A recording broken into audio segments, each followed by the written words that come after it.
Vidyavani community radio केंद्र प्रस्तुत करत आहे कार्यक्रम मालिका ओवी गाऊ विज्ञानाची. लेखक डॉक्टर पंडित विद्यासागर.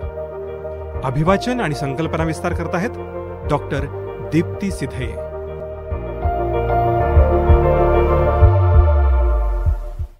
श्रोते हो, नमस्कार. माझं नाव डॉक्टर दीप्ती सिधये.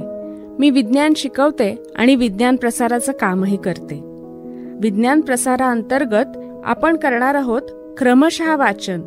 पुस्तकाचं नाव आहे ओवी गाऊ विज्ञानाची. SRTM युनिव्हर्सिटीचे माजी कुलगुरू आणि सावित्रीबाई फुले पुणे विद्यापीठातील माजी प्राध्यापक डॉक्टर पंडित विद्यासागर यांनी हे पुस्तक लिहिले आहे. खरं तर ओवीबद्ध रचनेतून विज्ञानाचं अंतरंग उलगडणारा हा साक्षेपी ग्रंथच आहे. ओवी गाऊ विज्ञानाची या मालिकेत आज आपण जाणून घेणार आहोत लिओनार्दो दा विंची यांच्याविषयी. त्यांचा कार्यकाल होता इसवी सन 1452 ते 1519. सुरुवातीला आपण ओव्या ऐकूया. लिओनार्दो दा विंची अफाट बुद्धिमत्ता याची, विविधांगी प्रज्ञेची प्रत्यंतरे दावी हा. ऐशा महाविभूतीच्या ठाई, बुद्धी चातुर्य कलेची सोयी, शिल्पे रचिली आनंददायी, कर्तृत्वाते सीमा नसे.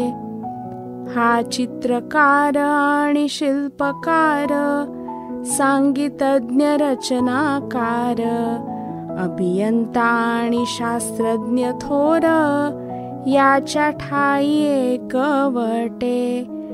त्याने शरीर रचना अभ्यासिली, चित्रांद्वारे दाविली, पॅराशूटची कल्पना केली, चक्र बनविले आगळे, उडत्या यंत्राची निर्मिती या महाभागे केली होती, गिअर्स आणि द्रव उचल यंत्र ती नवनिर्माणाची परिसीमा.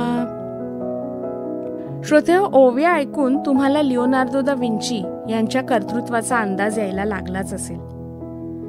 आतापर्यंत जगामध्ये होऊन गेलेल्या संशोधिकांच्या मालिकेमध्ये लिओनार्दो हे व्यक्तिमत्व खरं तर अजबच म्हणायला हवं.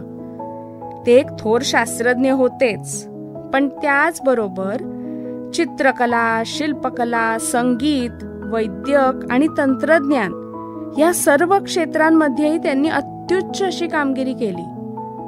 2 पेक्षा अधिक क्षेत्रांमध्ये अशी कामगिरी करणारी व्यक्तिमत्व सहसा आढळून येत नाहीत, हो की नाही? पण लिओनार्दो हे त्यासाठी निश्चितपणे अपवाद आहेत. तंत्रज्ञानाची निर्मिती करणं एवढ्यावर ते सीमित राहिले नाहीत, तर नवीन कल्पनांचा पाठपुरावा करण्याची अजोड क्षमता त्यांच्यामध्ये होती. हे केवळ त्यांच्या चाकोरीबद्ध विचार न करण्याच्या प्रवृत्तीमुळे शक्य झालं, बरं का? आजच्या काळात प्रत्येक जण हा विशिष्ट विषयात आणि त्याही पुढे जाऊन त्यातील काही विशिष्ट भागात प्रावीण्य मिळवण्याचा प्रयत्न करताना दिसतो. स्पेशलायझेशन आणि त्याही पुढे जाऊन सुपर स्पेशलायझेशन. अशा प्रकारच्या एकमार्गी विचारसरणीमुळे लिओनार्दो यांच्यासारखी व्यक्तिमत्व यापुढे निर्माण होतील की नाही याबद्दल जरा शंकाच आहे, बरं का?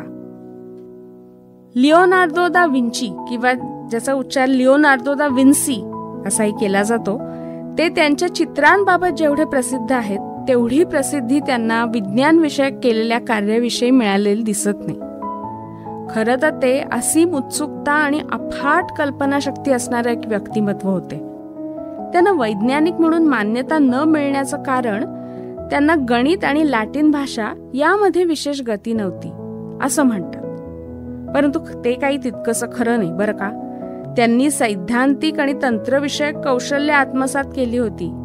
त्यामुळे लेखन, रसायन, धातुशास्त्र, धातू निर्मिती, प्लास्टर, मोल्डिंग, कातडी कमावणं, यांत्रिकी, सुतारकाम, रेखाटन, चित्रकला, शिल्पकला आणि प्रारूप निर्मिती याविषयीचं शिक्षण त्यांनी घेतलं होतं. केवढी मोठी यादी आहे ना ही.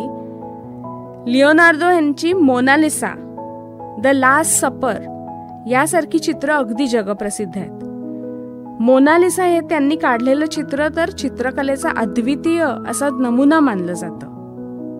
या चित्रातील स्त्रीच्या चेहऱ्यावरील गूढ हास्य अद्यापही गूढच राहिलंय. या प्रकारचे भाव निर्माण करताना त्यांनी रंग आणि पडछाया यांचा बेमालूमपणे उपयोग केला आहे. त्यातून त्यांचं रंगाविषयीचं ज्ञान प्रकट होतं. परंतु प्रकाश आणि चित्र यामधील परस्पर संबंध देखील स्पष्टपणे दिसून येतो. त्यांनी अनेक विषयांवर काढलेली टिपणं एकूण 13,000 पानांमध्ये समाविष्ट आहेत. यामध्ये विज्ञान विषयक अनेक निरीक्षणं त्यांनी नोंदवली आहेत. मातेच्या गर्भात असणाऱ्या अर्भकाचे त्यांनी केलेले रेखाटन त्यांच्या निरीक्षण शक्तीचा प्रत्यय देणारे आहे. या अर्भकाच्या हृदयाचा आकार हा चित्र आणि शब्द या दोन्हींद्वारे त्यांनी एका पानावर सखोलपणे निर्देशित केला आहे.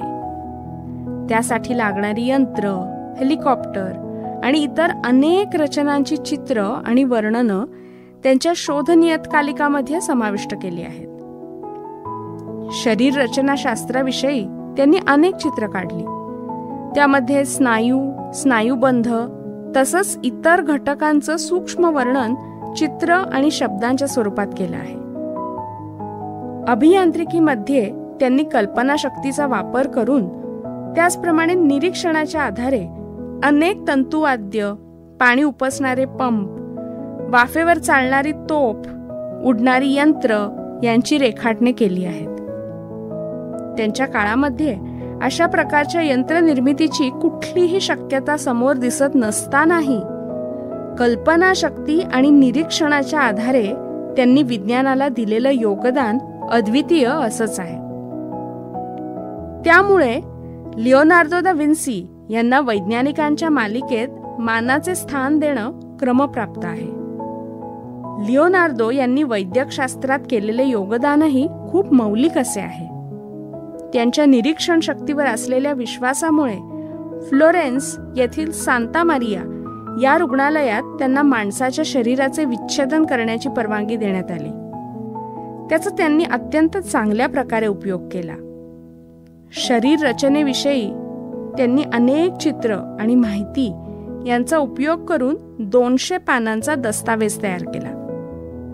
या अष्टपैलू व्यक्तिमत्व असणाऱ्या वैज्ञानिकाविषयी लिहिताना जिओर्जिओ वासारी यांनी असं प्रतिपादन केलं आहे की या विश्वात अनेक स्त्री पुरुष जन्मतःच बुद्धिमत्ता घेऊन येतात, परंतु क्वचितच अशी एखादी व्यक्ती जन्माला येते की निसर्गाने तिच्या ठायी सौंदर्य, उदात्तता आणि बुद्धिमत्ता या तिन्ही गुणांचे एकत्रीकरण केलेले असते. त्यांनी केलेले कार्य इतके मोठे असते की इतर माणसं त्याच्या जवळपासही फिरकू शकत नाहीत. लिओनार्दो दा विन्सी यांना हे वर्णन चपखलपणे लागू होते. श्रोतेहो, ओवी गाऊ विज्ञानाची या मालिकेतील लिओनार्दो दा विन्सी यांच्याविषयीचा भाग आत्ता आपण ऐकलात.